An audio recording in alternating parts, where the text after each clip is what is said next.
Assalamualaikum warahmatullahi wabarakatuh. Alhamdulillahirabbil alamin. Semoga kita semua senantiasa dalam keadaan sehat walafiat. Berpesan kepada anak semuanya di masa Covid ini, tetap jaga kesehatan, pakai masker jika kita keluar rumah, sering cuci tangan, dan jaga jarak apabila kita berada di tempat keramaian. Pada hari ini kita akan membahas tentang materi toharoh atau bersuci.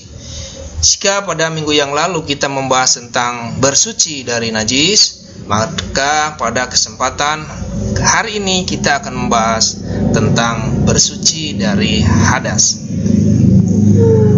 Hadas adalah keadaan seorang muslim, ya, seorang muslim yang dalam keadaan tidak suci sehingga tidak diperbolehkan untuk melakukan suatu ibadah, dan apabila tetap melakukan ibadah maka ibadahnya tidak sah.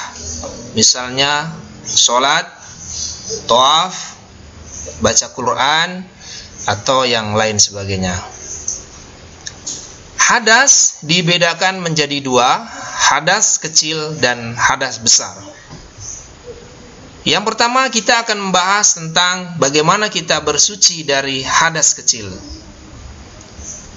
Bersuci dari hadas kecil atau hal-hal yang menyebabkan kita harus bersuci dari hadas kecil. Yang pertama, keluar sesuatu dari kubul dan dubur. Kubul adalah lubang kemaluan dan dubur adalah lubang pembuangan, ya. Misalnya sesuatu yang keluar dari kubul, yaitu air seni atau air kencing. Jadi apabila kita kencing, maka diharuskan kita berwudu. Yang keluar dari dubur, misalnya apabila kita buang air besar atau BAB, maka ketika kita hendak sholat, hendak baca Al-Quran, harus berwudu terlebih dahulu. Itu yang pertama, keluar sesuatu dari lubang kemaluan dan lubang pembuangan, lubang pembuangan BAB. Yang kedua, disebabkan karena hilangnya akal. Hilang akal ini misalnya dia tertidur. Nah, oleh sebab itu apabila kita tertidur, maka ketika kita hendak sholat harus melakukan wudu terlebih dahulu, baru diperbolehkan untuk sholat. Kemudian yang ketiga, bersentuhan kulit antara laki-laki dan perempuan yang bukan muhrim. Ya, bersentuhan kulit antara laki-laki dan perempuan yang bukan muhrim. Nah, misalnya kita bersentuhan dengan orang lain selain daripada saudara kandung kita, maka menyebabkan kita batal, menyebabkan kita hadas kecil, dan kita harus berwudu ketika kita hendak mau sholat. Kemudian menyentuh kubul, menyentuh kemaluan kita, ya, dan menyentuh dubur kita dengan telapak tangan, ya, menyentuh kemaluan kita dengan sengaja, ya, misalnya gatal, garuk-garuk, menyentuh, nah ini menyebabkan batal. Kemudian menyentuh dubur, lubang pembuangan BAB dengan telapak tangan, ini juga menyebabkan batal, sehingga kita harus berwudu.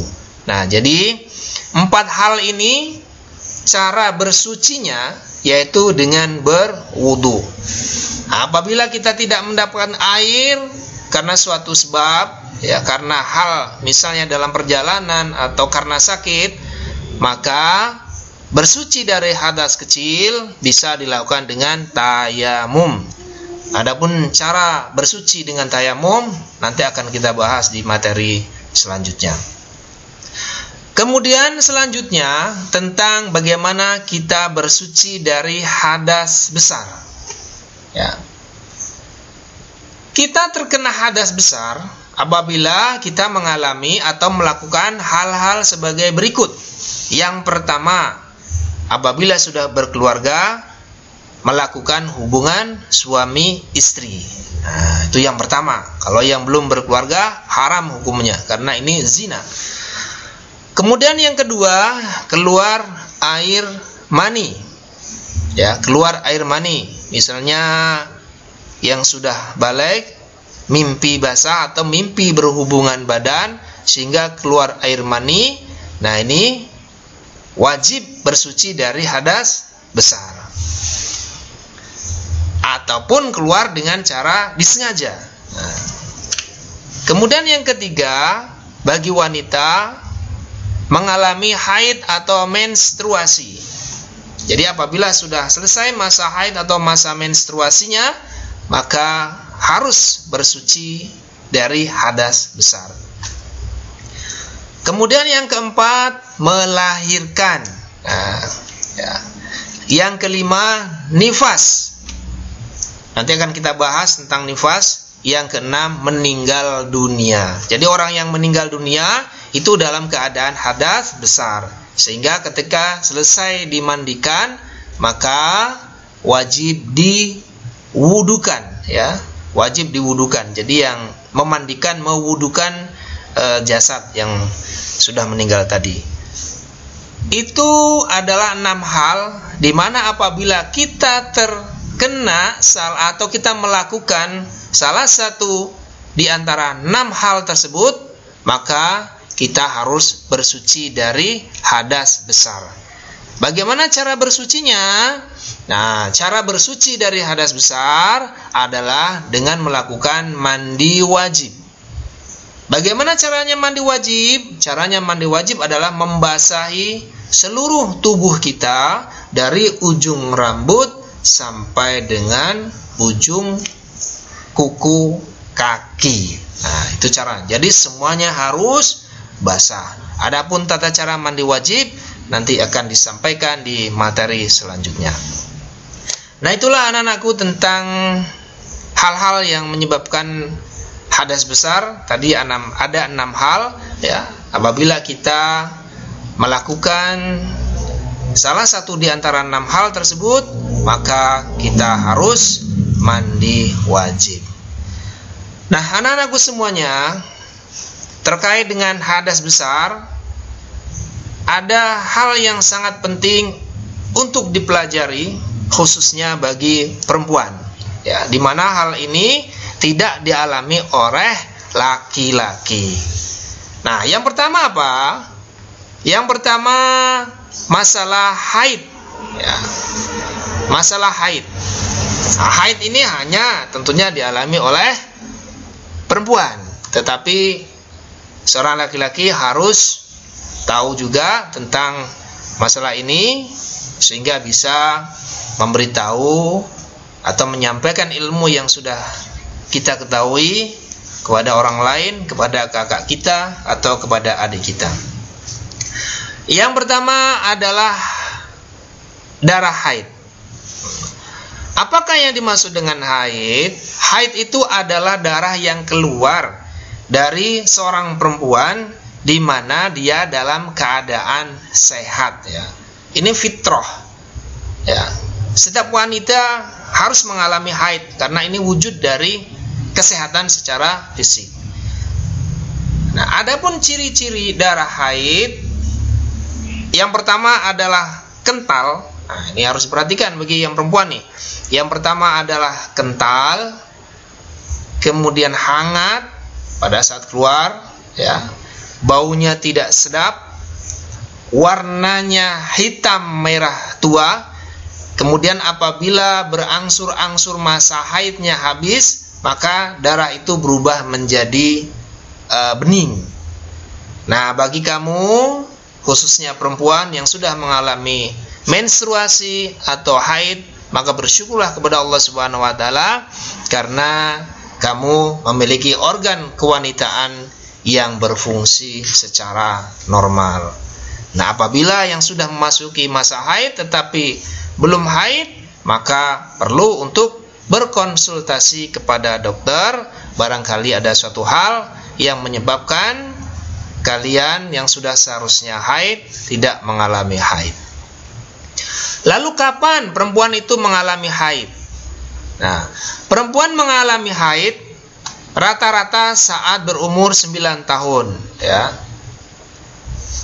Saat berumur 9 tahun. Tapi banyak juga mereka yang mengalami haid sudah berusia belasan tahun. Lalu berapa lama masanya haid? Ya. Masa haid paling sedikit adalah sehari semalam. Ya. Sehari semalam selesai, maka mandi wajib. Baru diperbolehkan untuk sholat, puasa, baca Al-Quran dan sebagainya. Namun pada umumnya masa haid 6-7 hari. Ya, apabila sudah selesai di hari yang ke-7 sudah selesai, maka mandi wajib, laksanakan sholat. Nah, waktu masa haid yang paling lama adalah 15 hari. Waktu masa haid yang paling lama adalah 15 hari. Apabila setelah 15 hari darah itu masih keluar, maka darah tersebut bukan dihukumi darah haid, tetapi dihukumi darah istihadah atau darah penyakit. Dan kalian yang mengalami peristiwa atau keadaan semacam ini, maka tetap diwajibkan untuk melaksanakan sholat dengan membersihkan terlebih dahulu darah yang menempel pada kemaluan. Dan tidak kalah pentingnya untuk segera berkonsultasi kepada yang ahli atau kepada dokter. Nah, jadi apabila kalian haidnya kok lebih dari 15 hari, misalnya 16 hari, 17 hari, maka kelebihan daripada 15 hari ini bukan dihukumi darah haid, tapi dihukumi darah istihadah atau darah penyakit.